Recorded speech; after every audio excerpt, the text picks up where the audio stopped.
84 कोटि योनियों में भटकने के बाद जीवन चक्र का आरा केवल एक बार ही मनुष्य रूप में आता है, और इस एक बार में मूर्छा एवं अज्ञानवश भगवत स्वरूप होने की संभावना खो जाए और खो जाने की पूरी अवस्था है, तो क्या पुनः 84 कोटि योनियों में भटकना पड़ेगा?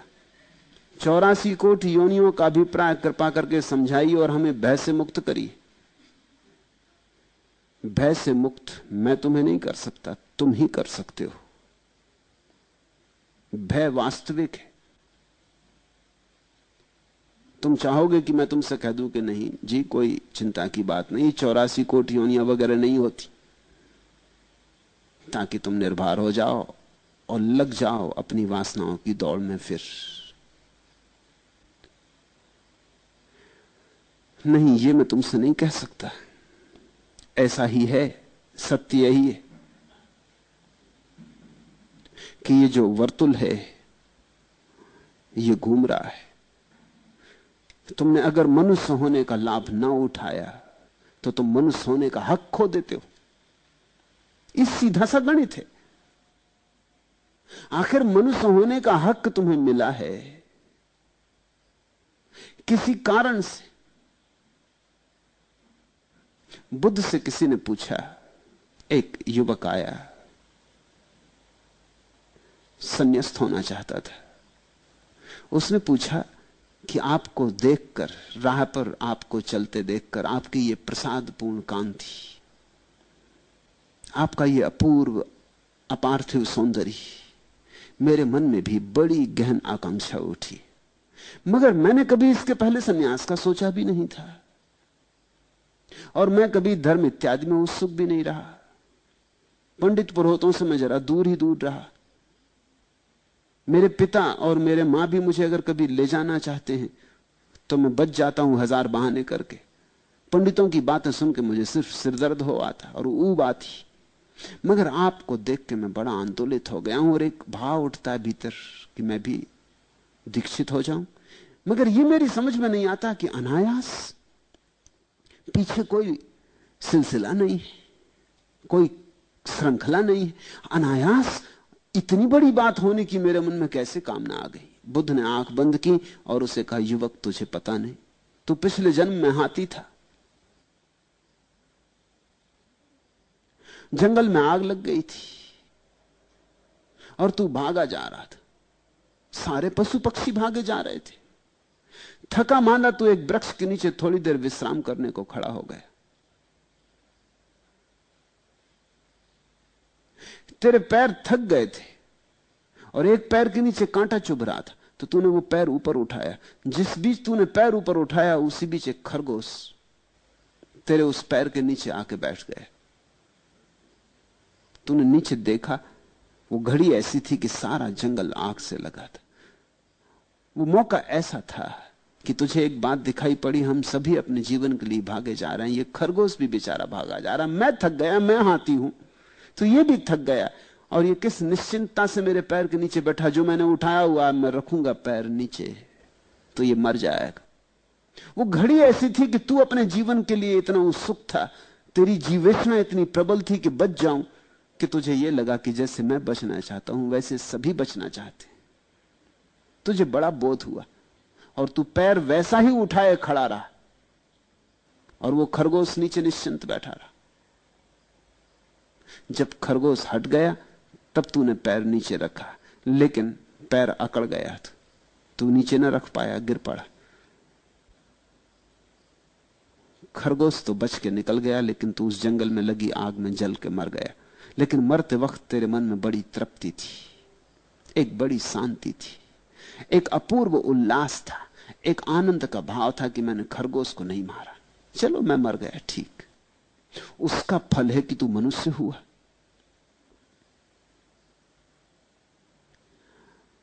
बुद्ध ने कहा, तूने वो जो करुणा दिखाई, उस करुणा के कारण तू मनुष्य हुआ। उसी करुणा के कारण तेरे भीतर ये बीज पड़ गया।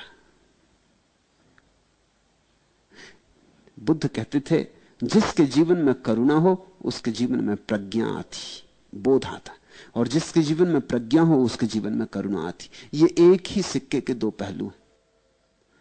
तो जो व्यक्ति ध्यान को उपलब्ध होकर प्रज्ञा को उपलब्ध होता है उसके जीवन में महाकरुणा आ जाती। और जिसके जीवन में करुणा की थोड़ी सी गंध हो वो आज नहीं कल समाधि में उत्सुक हो ही जाएगा। उस करुणा के कारण आज राह पर चलते मुझे देखकर तेरे मन में यह भाव उठा। यह अकारण नहीं है, इसके पीछे श्रृंखला है। मैं तुमसे कहता हूं कि तुम मनुष्य हो, यह अकारण नहीं है। कुछ किया होगा, कुछ हुआ होगा। अनंत अनंत यात्रा पथ पर तुमने अर्जन किया है मनुष्यत्व, यह अर्जित है। लेकिन यह अवसर अवसर ही है, यह तुम्हारी कोई शाश्वत संपदा नहीं है। तुम इसके मालिक नहीं हो गए हो। यह क्षणभंगुर है, यह आज है और कल चला जाएगा।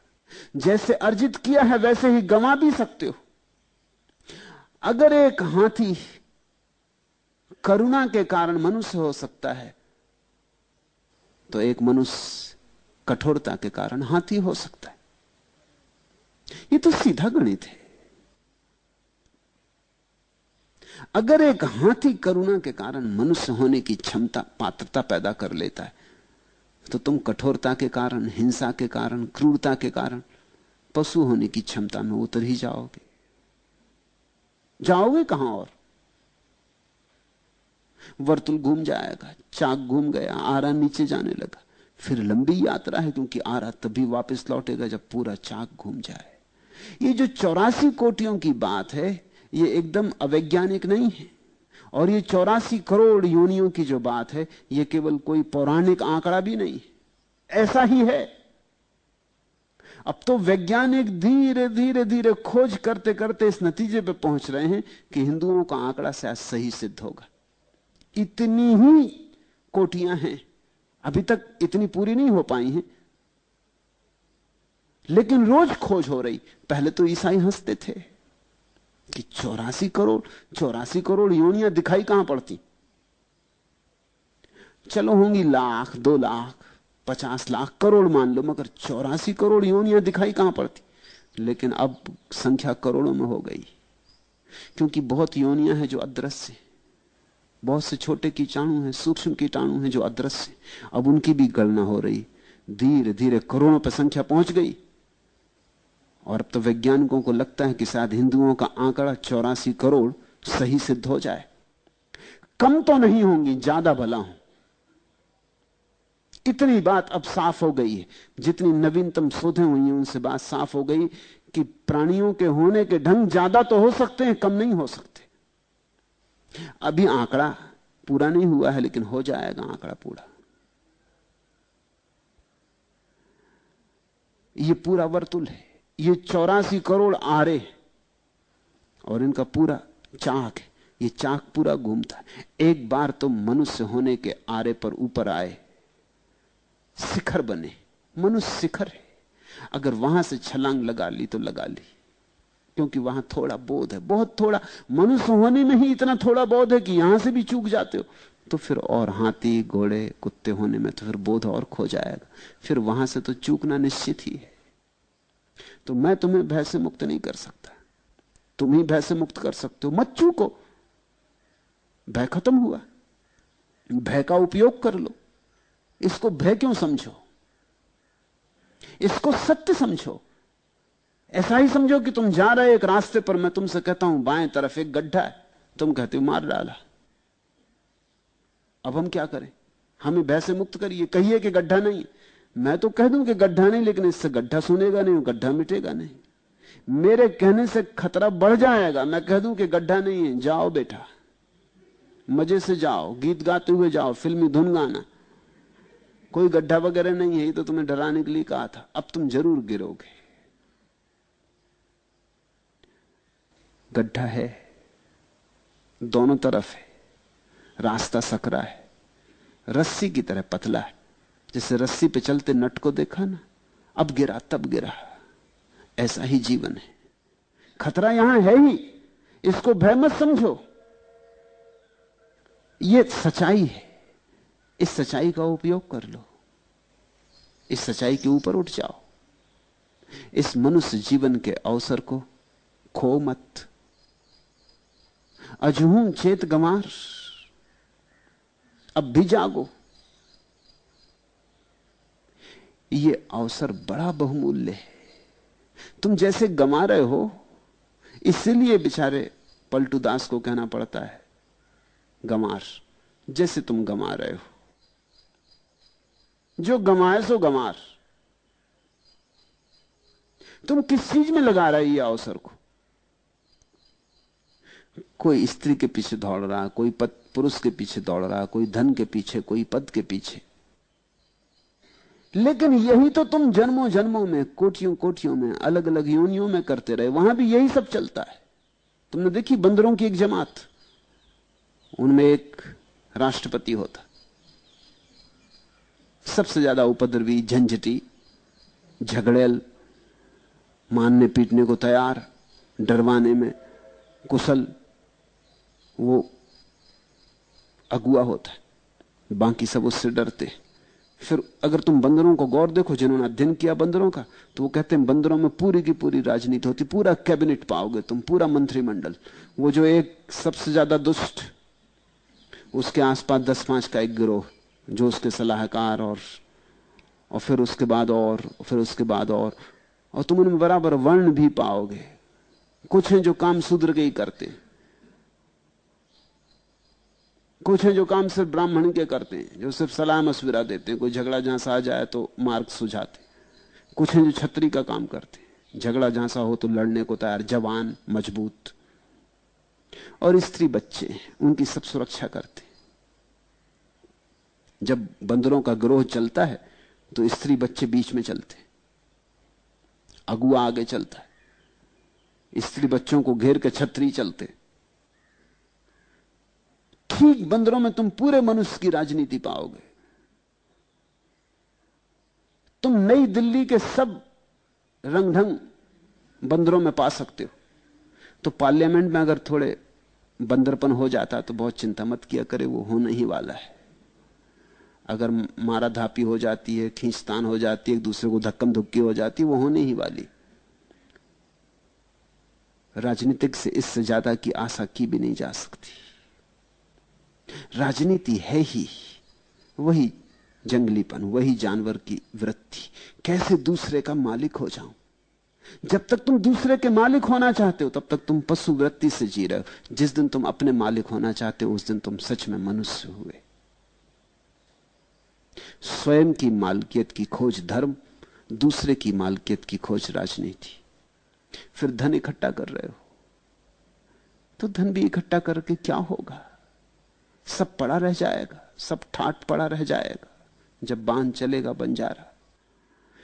तो तुम अवसर खो रहे हो।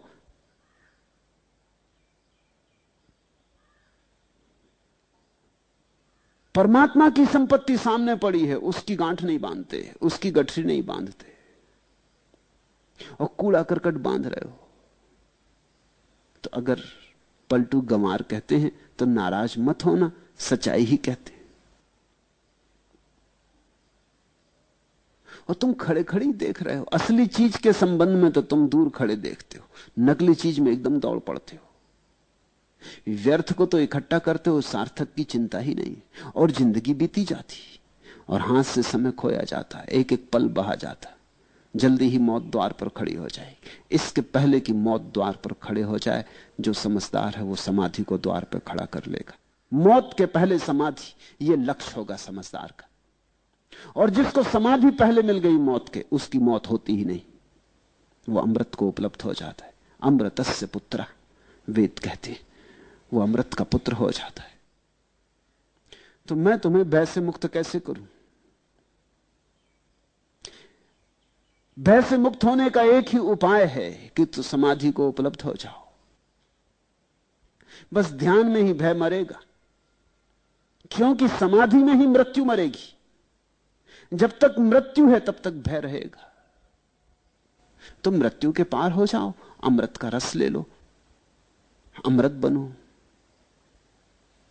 अमृत बन सकते हो, वह तुम्हारी संभावना है। उसे पुकारो, उसे आवाहन करो, उसे जगाओ, चेतो। तुम मनुष्य हो, परमात्मा हो सकते हो, और अगर परमात्मा नहीं हुए तो पशु होने के सिवाय कोई उपाय नहीं। मनुष्य संक्रमण है, मनुष्य पुल है, या तो इस पार जाओ या उस पार जाओ, मनुष्य होने में टिक नहीं सकते। अकबर ने एक नगर बसाया था, फतेहपुर सीकरी। उस नगर को जोड़ने वाला जो पुल है, उस पुल पर वो एक वचन लिखना चाहता था। बड़ी खोजबीन की उसके पंडितों ने कि कोई ऐसा वचन मिल जाए। बहुत वचन खोजे गए, फिर जीसस का एक वचन उसे पसंद आया। मुसलमान बहुत प्रसन्न तो नहीं थे, क्योंकि वो चाहते थे मोहम्मद का वचन हो। हिंदू पंडित भी उसके दरबार में थे, वो भी बहुत प्रसन्न नहीं थे, क्योंकि वो चाहते थे कोई उपनिषद और वेद से मिले। मगर वो वचन सच में बहुमूल्य था। वो वचन है कि यह जीवन एक पुल की भांति है, इससे गुजर जाना, इस पर घर मत बनाना। पुल पर कोई घर थोड़ी बनाता है। मनुष्य तो केवल संक्रमण है, सेतु। एक तरफ पशु है, दूसरी तरफ परमात्मा है। मनुष्य तो बीच की सीढ़ी। इससे गुजर जाना, इस पर घर मत बनाना, क्योंकि इस पर अगर रुके तो नीचे गिरोगे। या तो नीचे गिरो या ऊपर जाओ, यहां रुकना हो नहीं सकता। इतना ही मतलब है इस बात का कि 84 कोटि योनियों में भटकना पड़ेगा। ठीक ही किया है संतों ने कि तुम्हें साफ साफ कह दिया, गड्ढे हैं और गिर के लौटना आसान नहीं होता। क्योंकि जब आसान हो सकता था तब आसान नहीं हुआ, बोध था तब आसान नहीं हुआ। गड्ढे में गिर गए फिर तो अबोध हो जाओगे, फिर तो बहुत मुश्किल हो जाएगा। फिर तो प्रकृति की प्रक्रिया से ही घूमते घूमते लंबी यात्रा के बाद शायद दोबारा कभी आओ अनंत काल में। अभी बागडोर हाथ में ली जा सकती थी, अभी ना ली। पशुओं के हाथ में अपनी बागडोर नहीं है, मनुष्य के हाथ में अपनी बागडोर है। भय से मुक्त होने का एक ही उपाय है कि तुम इस भय का उपयोग कर लो, इसको सृजनात्मक उपयोग कर लो। समाधि को बुला लो, समाधान हो जाएगा, सब समस्या मिट जाएंगी। भक्ति हो, प्रार्थना हो कि ध्यान हो, किसी भी मार्ग से उस चित्त दशा को खोज लो। गिरह हमारा सुन्न में, अनहद में विश्राम। आज इतना ही।